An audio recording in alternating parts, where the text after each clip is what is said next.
बच्चों नमस्कार। आज मैं बताऊंगा आपको Mahatma Gandhi father of nation कैसे बने और ऐसा क्या हुआ उनके जीवन में कि उन्होंने सच को धारण कर लिया, सत्य के साथ प्रयोग करना शुरू कर दिया।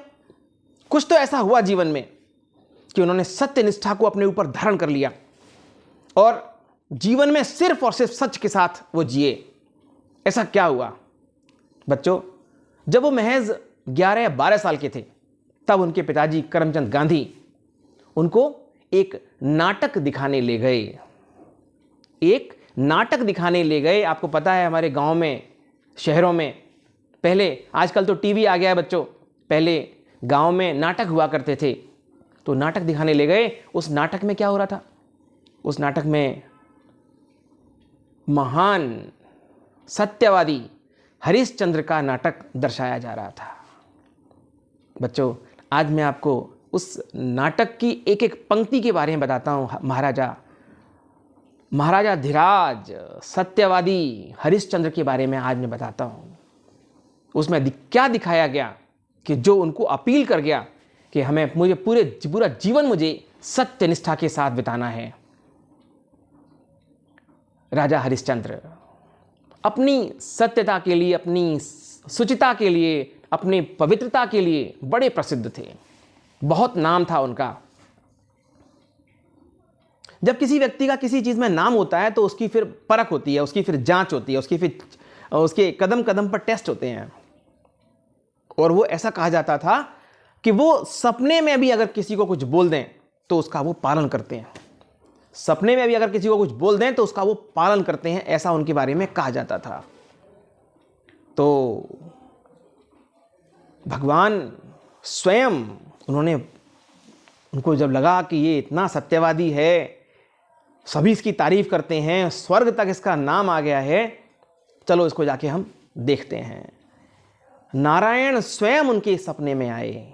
नारायण स्वयं उनके सपने में आए और उनसे कहा भिक्षा दे दो। तो उनका प्रभु जो आप मांगो सो दे दूंगा तुम्हें मैं, आप जो मांगोगे सो दे दूंगा। उन्होंने कहा हमें तुम्हारा राजकाज चाहिए, तेरा पूरा राज चाहिए हमको। उन्होंने कहा ले लो प्रभु, और हमारी दक्षिणा वो भी दे देंगे प्रभु आपको हम। बच्चों ये सपना खत्म हो गया। जब वो सुबह उठे तो उन्होंने अपनी पत्नी को बुलाया, अपने बेटे को बुलाया। बेटे का नाम रोहित नाम है उसका। उसको बुलाया और कहा कि मैंने ऐसा ऐसा सपना देखा है और मैं सपने में सब कुछ नारायण को यानी कि भगवान को दे चुका हूं। तो उनकी पत्नी ने कहा अगर दे चुके हो तो फिर कोई बात ही नहीं है। आप अगर उनको दे चुके हो तो कोई बात ही नहीं है, हम भी आपके साथ हैं। तो आज से यह राजकाज मेरा नहीं है, आज से ये राजकाज मेरा नहीं है। इतना कहने के बाद उन्होंने देखा कि जिस व्यक्ति को रात में उन्होंने देखा था, जिस नारायण को जिस रूप में भगवान आए थे उनको देखा था, वो व्यक्ति स्वयं सामने उनके खड़ा हुआ है कि राजा ये राजकाज आपका नहीं है। कि हाँ प्रभु ये राजकाज मेरा नहीं है, और मेरी दक्षिणा, आपने जो दक्षिणा का वादा किया था वो, अब जब आप अपना राजकाज पूरा दे चुके हैं, सब कुछ दे चुके हैं, तो दक्षिणा तो है नहीं आपके पास, कहां से देंगे आप? तो दक्षिणा देने के लिए वो तीनों चले गए और अपनी बोली लगवा दी, अपने को बेच दिया उन्होंने। रानी को और लड़के को किसी ने खरीद लिया, और राजा को किसने खरीदा? राजा को एक शमशान के मालिक ने खरीद लिया।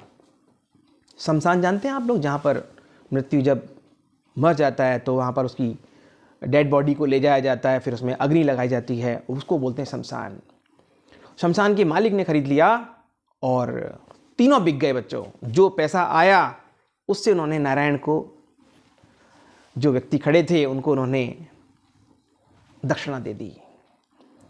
अब ये जीवन चलता रहा। एक दिन ऐसा आया, रोहित उनका जो बेटा है, कोई रोहित बोलता है, कोई राहुल बोलता है।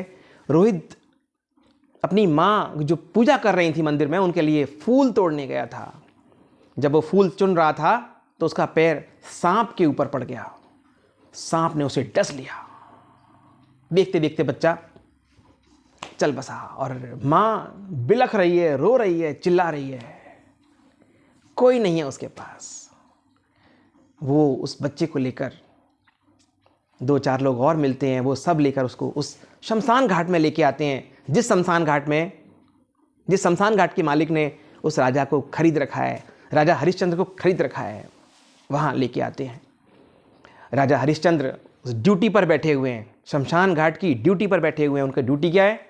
उनकी ड्यूटी ये है कि जो भी लाश जलाने लाएगा उससे वो टैक्स लेंगे, उससे वो कर लेंगे, उससे वो टैक्स लेंगे, भैया टैक्स दे, क्योंकि तेरी डेड बॉडी यहाँ पर जलने आई है। जब रानी स्वयं वहाँ आती है, उनको तो पता नहीं है कौन है, पर रानी थोड़ी देर देखती है तो ध्यान आता है, अरे पति पत्नी है वो दोनों। ठीक है, उनका आज वेश बदल गया है, आज उनका समय बदल गया है। रानी देखकर भाव विह्वल हो जाती है, आंखों से आंसू बहने लगते हैं। अरे मेरा पति ऐसी जगह पर, मेरा पति ऐसी जगह पर दृढ़ निश्चयी महिला है। आंखों के आंसू रोक लिए उसने। राजा ने देखा कि मेरा पुत्र मर चुका है। राजा का हृदय भर गया, आंसू निकलना चाहते हैं पर रोक के रखा है। कर्मनिष्ठ व्यक्ति है। वो कहती है, आपके पुत्र का देहांत हो गया है, इसको सांप ने काट लिया था।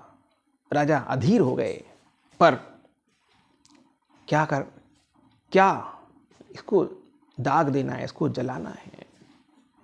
राजा बोलते हैं, जलाने से पहले मुझे टैक्स चाहिए। तो बोलती है, मेरे पास तो कुछ भी नहीं है, कुछ भी नहीं है मेरे पास। राजा बोलते हैं, नहीं, मैं इस समय तुम्हारा पति नहीं हूं, मैं यहां पर ड्यूटी पर हूं, तुमको टैक्स देना होगा रानी। रानी बोलती है, मेरे पास एक नई कौड़ी नहीं है, आप देने की बात करते हैं, एक नई कौड़ी नहीं है मेरे पास। तो राजा बोलते हैं, डेड बॉडी जलेगी नहीं। कि डेड बॉडी नहीं, तुम्हारा पुत्र है ये। हाँ मुझे पता है मेरा पुत्र है, पर मैं इस समय ड्यूटी पर हूं। और बच्चों, रानी के पास जब कुछ नहीं है तो उन्होंने अपनी साड़ी, महिला की, स्त्री की इज्जत होती है, उसके वस्त्र, उन्होंने आधी साड़ी फाड़कर राजा को दे दी। ईमानदारी की पराकाष्ठा देखिए, उस महिला ने हार नहीं मानी। अपने पति को यह नहीं कहा कि तुम छूट कर दो, मुझे छोड़ दो, नहीं, उन्होंने कहा लो ये आपकी फीस। उन्होंने आधी साड़ी दे दी। आधी साड़ी राजा ने वहां रखी टैक्स के रूप में, और फिर रोहित को कहा कि ले जाओ। बच्चों, इतना सब देखकर नारायण का हृदय भर गया, भगवान का हृदय भर गया। अरे ये तो वास्तव में बड़ा सच्चा व्यक्ति है, सत्यवादी है। ये तो स्वयं प्रकट हुए, भगवान नारायण स्वयं प्रकट हुए और बोले, भाई मैं हार गया तेरे आगे। इतना सत्यवादी, आज तू ये भी भूल गया कि तेरा पत्नी, तेरा बच्चा। उनका नहीं, मेरा जो कर्म है, मेरी जो कर्म निष्ठा है, मैं उसे भूल नहीं सकता। भगवान प्रकट हुए। भगवान ने राजा हरिश्चंद्र को गले लगा लिया कि राजा, तुम वास्तव में सत्यवादी हो, तुम सत्य निष्ठा के साथ जीते हो।